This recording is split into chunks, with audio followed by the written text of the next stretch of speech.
يقول سيدنا رسول الله: بينما انا بين النائم واليقظان والانبياء اذا نامت اعينهم لا تنام قلوبهم، بينما انا بين النائم واليقظان اسمعوا هذه الرؤيا التي رآها رسولنا ورؤيا الانبياء وحي، لا سيما اذا كان الرائي هو خير الانبياء.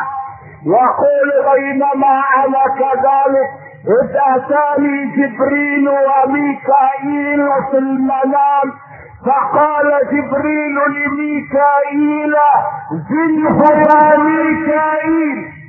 فوزنني ميكائيل ب10 رجال فرجحت به، فقال جبريل: زنه ب100، فوزنني ب100 رجل فرجحت به، فقال جبريل: زنه ب1000 رجل، فوزنني ب1000 رجل فرجحت بهم، فقال جبريل: والذي بعثه بالحق لو وزناه بأهل السماوات والأرض جميعا لرجح به.